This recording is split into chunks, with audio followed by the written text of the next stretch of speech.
اور فرمایا قیامت والے دن میرے مریدوں میں داخل ہو کے اللہ کی رحمت سے جنت میں بھی چلا جائے گا.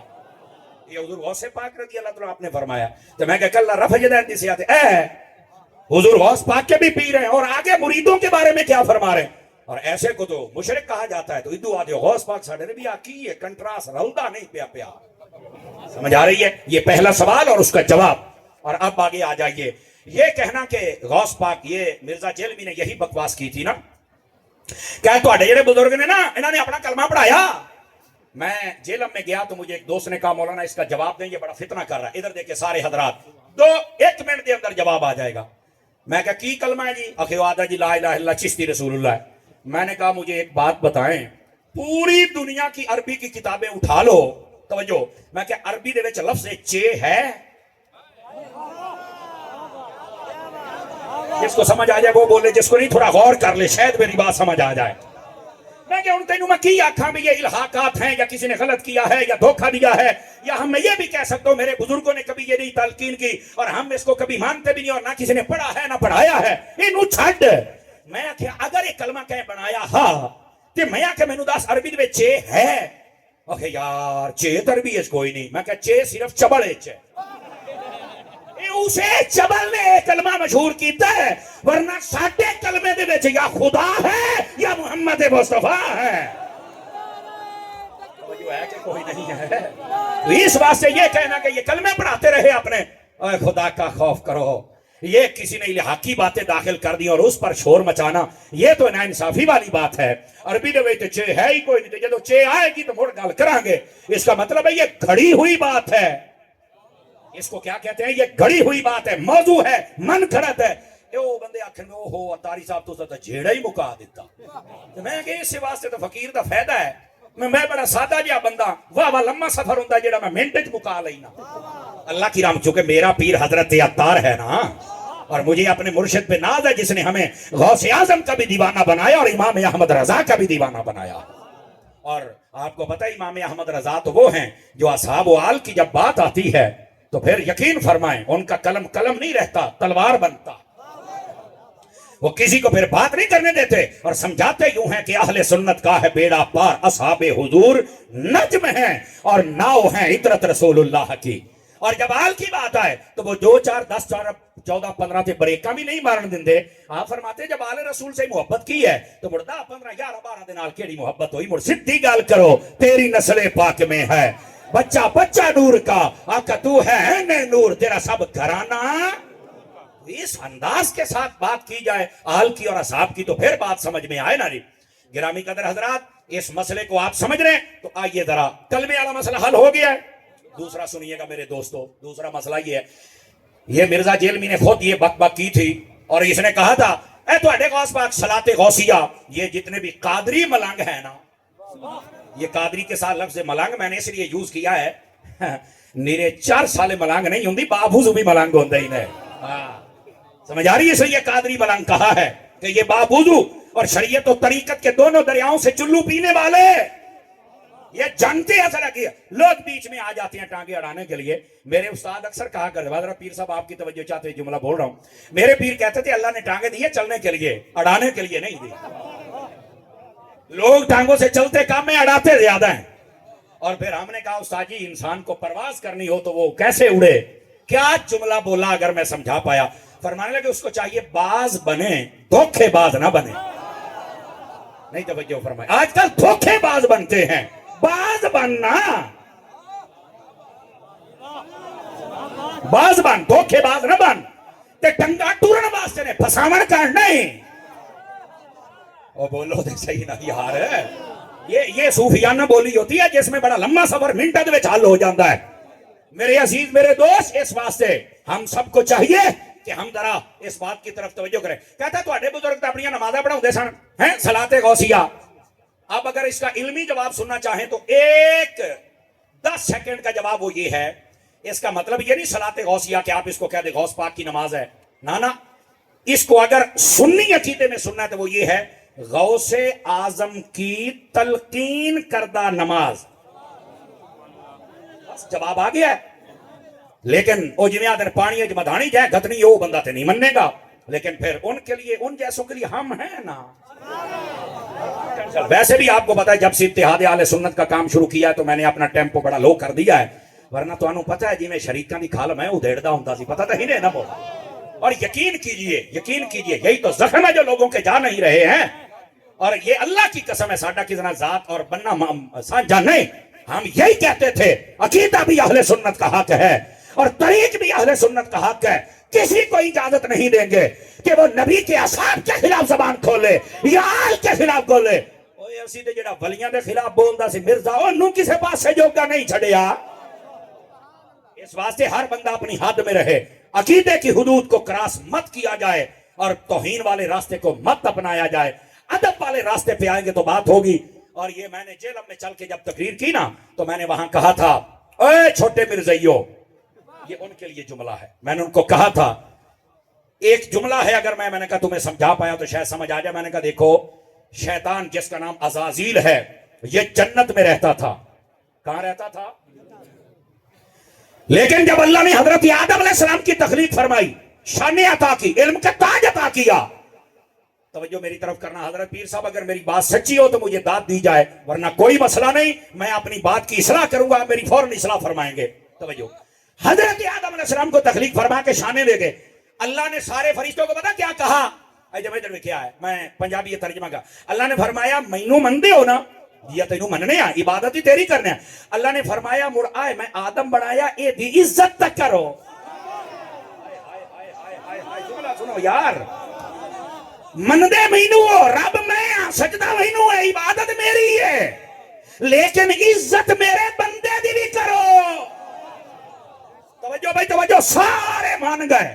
انہاں کے باری تعالیٰ جدو تیرا حکم ہے، تیرا آرڈر ہے، تو شانہ دیتیاں نے کہ اسی بالکل تیرے اس بندے نو منن واسطے تیار ہیں، عزت کریں گے. توجہ بھائی توجہ. اور ایک شیطان اڑ گیا، انہیں آ کے میں انہاں دی عزت نہیں کرنی. اب بعض لوگ نا یہاں دھوکہ دیتے ہیں، کہتے ہیں وہ جی آدم نے، وہ جو تھا نا شیطان، اس نے سجدہ نہیں کیا تھا. اور میں کہ مر رہی ہیں کہ بھانڈ بھی کر، سجدہ عبادت تھا یا تعظیمی تھا؟ حالانکہ اگر امام راضی کو پڑھو تو آپ فرماتے ہیں کروڑوں سال اس نے اللہ کی عبادت کی ہے، انہوں کوئی ٹینشن نہیں ہوئی. ٹینشن کیسے لے بنی ہے؟ یارے بزرگاں دے مزار تے آئے بیٹھے ہو، آئے لنگر بڑا خاص انہیں جے تساں لے لیا تے میں نو چاس آ جانی ہے. اللہ نو مندہ رہا، سجدے کردا رہا، عبادت کردا رہا. بعض علماء نے کہا 6 کروڑ سال تک اس نے اللہ کی عبادت کی ہے، انہوں کوئی ٹینشن نہیں ہوئی. لیکن جدو اللہ نے اپنا بندہ بنا کے فرمایا نو میں عزت دیتی، شان دیتی، یہ دی عزت کرنی ہے، عبادت نہیں، عزت، ادب، احترام. شیطان نہیں ہو سکے میں نہیں کردا. کیوں؟ انہوں شیطان نو اے ہو گیا بجے میں اللہ والیاں دی عزت کیتی نا تے کدائیں توحید اس کو مسئلہ نہ بن جائے. آج بھی شیطان دا ایو مسئلہ بے جو اللہ نو مندہ ہے تے اللہ والیاں نو نہیں مندہ. تے جڑا ایمان آلہ ہے انہوں پتہ ہے بھئی اللہ دی عبادت ہے، انہا بدیاں دا عدب ہے. جزاک اللہ حضور شاہ صاحب. بول سکتے ہیں سارے حضرات.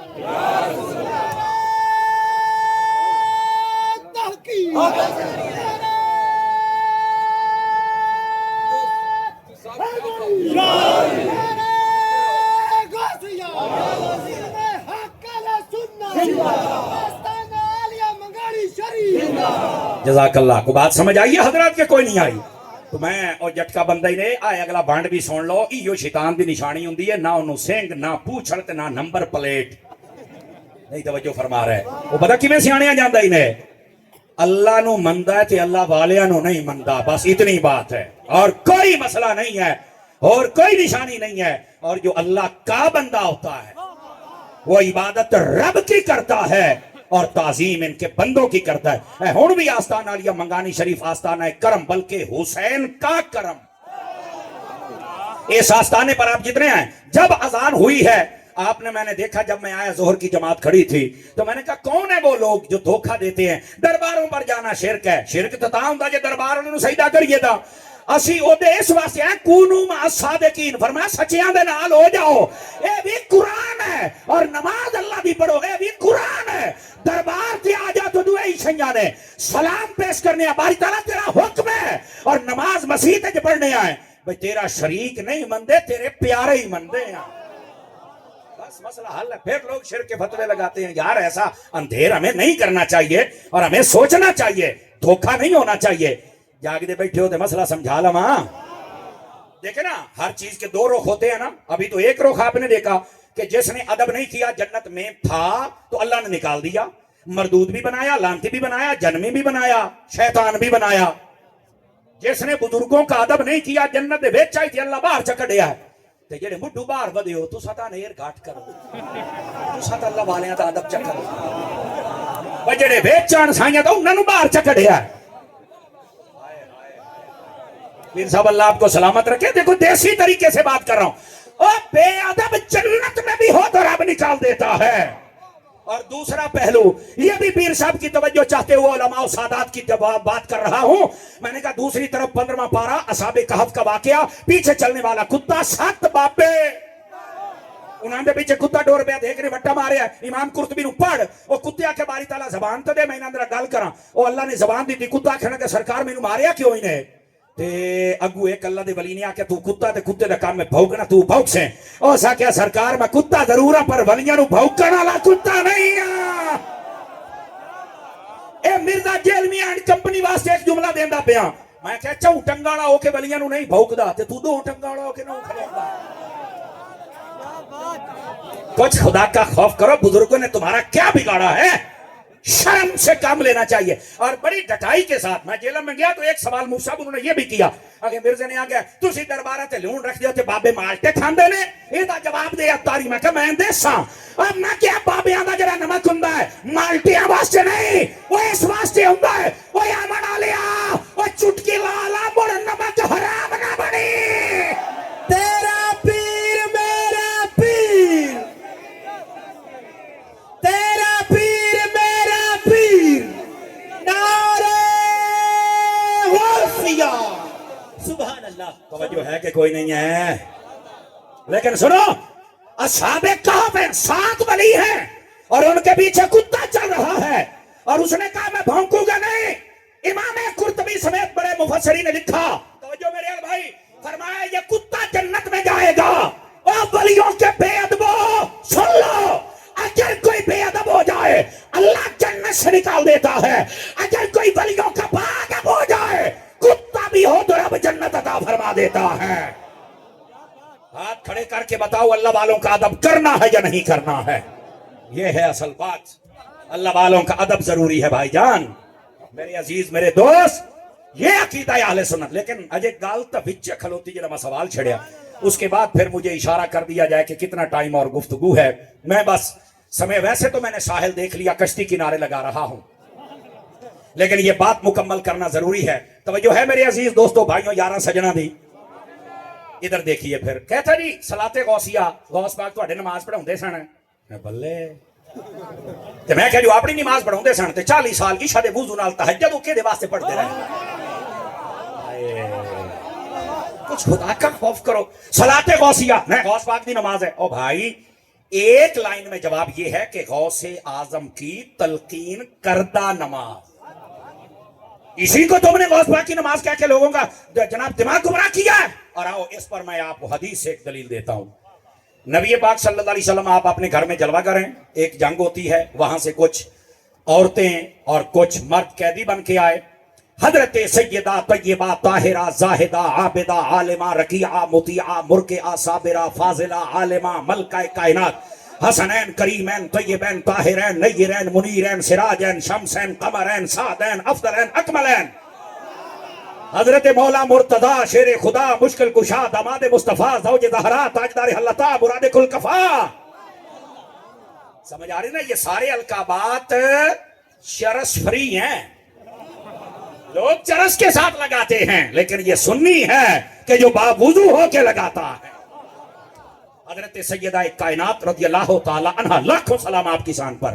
آپ نے حضرت مولا مرزا کی خدمت میں عرض کیا کہ اے علی پاک, میں نے بابا جان کے گھر جانا ہے. کیوں؟ فرمایا کچھ کنیزیں آئی ہیں, میرا جی چاہتا ہے کہ کنیز لے لوں تاکہ گھر کے کام کاج کرنے میں میری تھوڑی معاونت ہو جائے. کہا بالکل ٹھیک ہے, آپ تشریف لے جائیے. 2 روایات, ایک میں سیدہ پاک گئی اور آپ نے یہ اپنی بات حضور کی خدمت میں پیش فرمائی. دوسری بات, آپ گئی اور رش زیادہ تھا اور آپ نے بغیر یہ بات کی آپ واپس تشریف لے آئیں. دونوں روایات. آپ نے پوچھا یا واپس آئیں؟ اگر واپس آئی تو دوسرے دن نبی پاک آئے, بیٹی آپ آئی تھی, کیا کوئی کام بھی تھا؟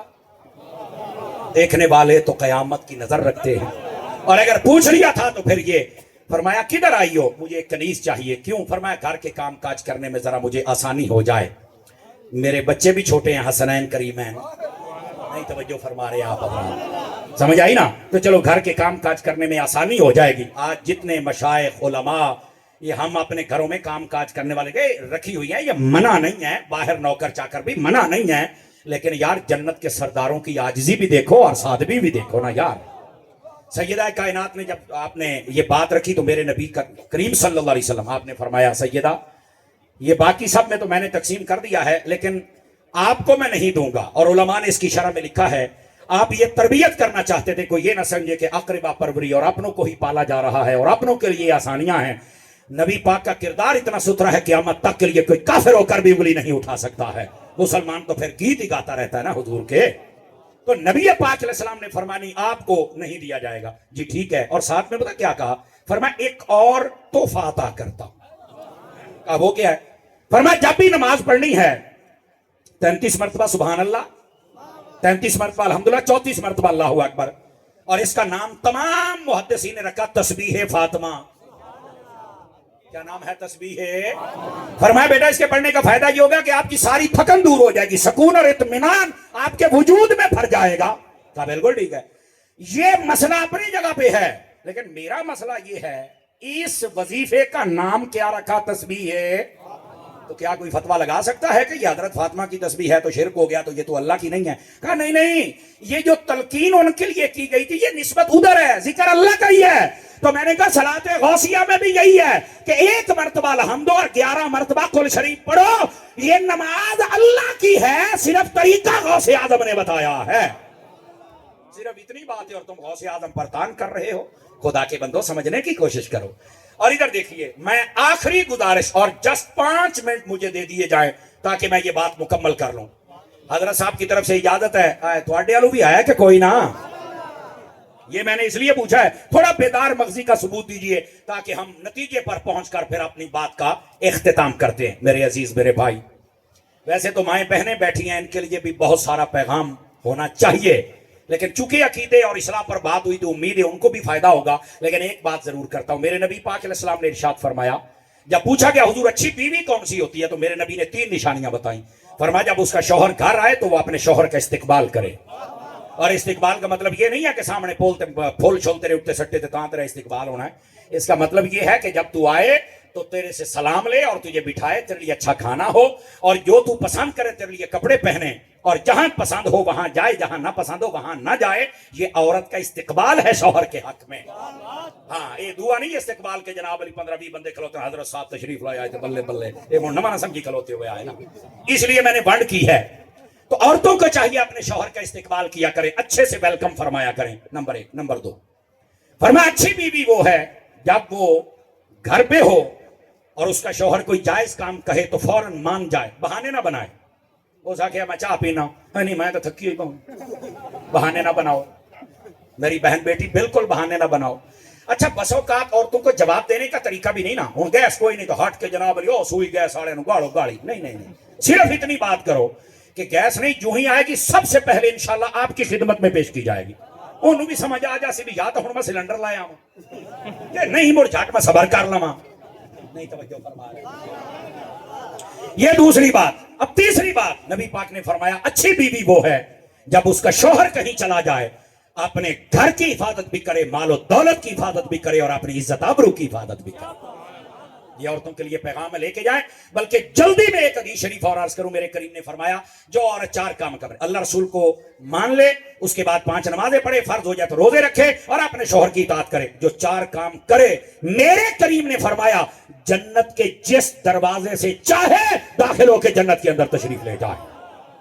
یہ عورتوں کے لیے پیغام ہے. لیکن آئے تو سبیلی بھی خالی نہ جاؤ, کئی لنگر تو آنو بھی دے ماں بیبیاں کانتے بڑا سن دیں, آئے مول بھی ٹھیک ہے چون سمجھا کے گیا ہے, آئے بارہ آگیا ہی نہیں. ہاں ہاں گل سنو نا میرا چان ہے.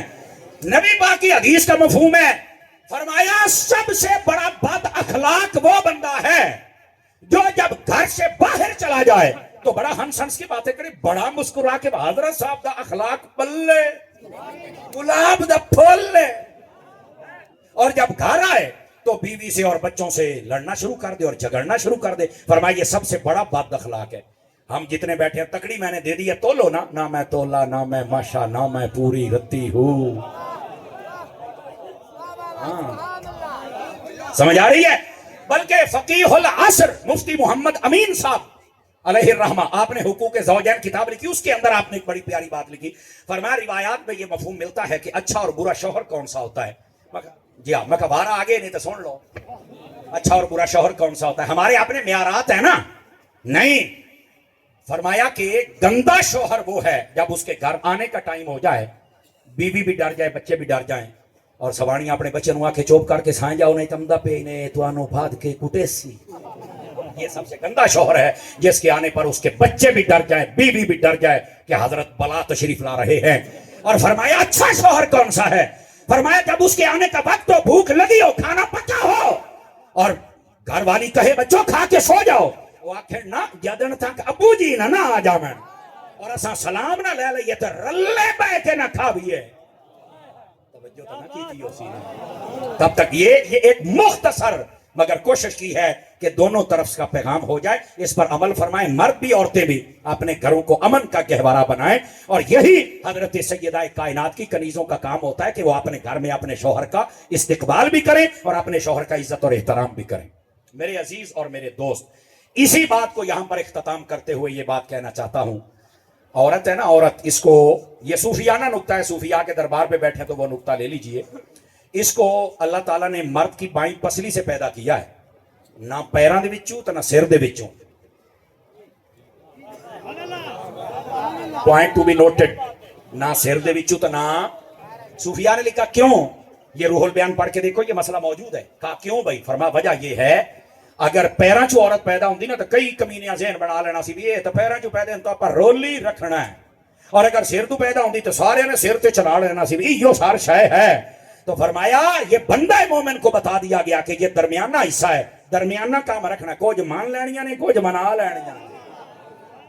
توجہ ہے کہ کیوں نہیں؟ اپنے گھروں کو اس نعرہ تکبیر, نعرہ رسالت, نعرہ تحقیق, نعرہ حیدری, حیدری, حیدری. جزاک اللہ. اچھا بھائی, نعرہ حیدری لایا پر تو چاس نہیں کرائی, ذرا ایک باری نعرہ حیدری لاؤ, شریکاں دے سینے پاڑ جان. ایک باری میں ملے بھائینا, نعرہ حیدری, نعرہ حیدری لاؤ. اللہ دیو بندیو, آپ کو بات سمجھ آنی چاہیے. آخری گزارش دوستو, مزارات پہ تشریف لائیں, پیروں کی بیعت بھی فرمائیں, لیکن ان کا جو پیغام ہوتا ہے بزرگوں کا وہ بھی ضرور لے کے جائیں. یقین کیجئے میں بڑا جیسے کہتے ہیں نا متاثر ہوا, روڈ سے مڑتے ہی ایک نظم و ضبط, اور پھر گاڑیوں کا اور موٹر سائیکل کھڑے ہونے کا نظم و ضبط, پھر اسکول, اور پھر مجھے پتا چلا کہ حضرت صاحب کے جو شہزادے ہیں بڑے, حضرت صاحبزادہ پیر ڈاکٹر زین العابدین صاحب, ماشاءاللہ یہ ڈاکٹر بھی ہیں. دیکھو یار, ظاہری طور پر بھی ڈاکٹری کر کے تمہیں ٹھیک کرتے اور باطنی طور پر بھی ڈاکٹری کر کے تمہیں ٹھیک کرتے ہیں. جزاک اللہ. کیسا آستانہ ہے ہمارے بھائی ڈاکٹر زین العابدین صاحب. اچھا دوسرے انجینئر ہیں, میں نے سن کے بڑی خوشی ہوئی. میں کہا واہ, ایک انجینئر بگڑیا بدا ساڈا ہی ویکھو انجینئر ہوندے ہی نے, میں جڑا بگڑے تگڑے انہاں نو بنائی بدیو, یہ انجینئر ہیں, سارا کام بھی کر رہے ہیں اور ساتھ میں لوگوں کے عقیدے اور ایمان کی اصلاح بھی فرما رہے ہیں. اور پھر چہروں کا نور بھی دیکھ لو, اخلاق بھی دیکھ لو, سخاوت بھی دیکھ لو, آپ کو ساری بات سمجھ آ جانی چاہیے. اور پھر صرف آپ صرف لائبریری دیکھ لیں, آپ کا گھر پورا ہو جائے گا. سمجھ آ رہی نا؟ یعنی میں یہ کہہ رہا ہوں کہ یہ آستانہ جیسے کئی ایسے گھوٹے والے پیر ہوندے ہی نے, سال تو بعد 10-12 سانو چرسی دے جاندن, لیکن یہ وہ آستانہ ہے جو سال کے بعد تمہیں حافظ بھی دیتا ہے اور تمہیں عالم بھی بنا کے دیتا ہے. اور مجھے ابھی بتا رہے تھے آستانہ مقدسہ پر درس نظامی کی کلاسوں کا آغاز ہو چکا ہے, اور فرمایا یہ گیا ہے کہ متوسلین سے فرمایا جائے کہ یہاں بچوں کو داخل کروائیں. اور مجھے اس سے بڑھ کر جو خوشی ہو رہی ہے, آخر میں بات کہہ رہا ہوں, سارا کچھ فی سبیل اللہ, سارا کچھ فی سبیل اللہ. اللہ اکبر. فری آف کاسٹ یہ سب کچھ چل رہا ہے. اللہ دیو بندیو جی اینا کوئی ڈھیندا پہ آتے وہ لے لو. حالانکہ ہم اکثر جب یہ مفتی سجاد صاحب کی بلا میرے بڑے بھائی ان کا ادارہ ہے, ہم جب بھی جائیں تو ہم کہتے ہیں نہ بھی آکھن تسیاں نے چندہ بھی دے ہو تے بندہ بھی دے ہو, چندہ بھی دے ہو تے بندہ بھی دے ہو, دین کا کام. لیکن یہ پہلا آستانہ دیکھا ہے جو کہتے ہیں بھائی تسی صرف بندہ دے ہو تے بندے دا پوتر بنا کے تھانوں واپس کر دیاں گے انشاءاللہ. فقیران آئے تھے صدا کر چلے ہیں, آپ خوش رہیے, ہم دعا کریں. نعرے تکبیر.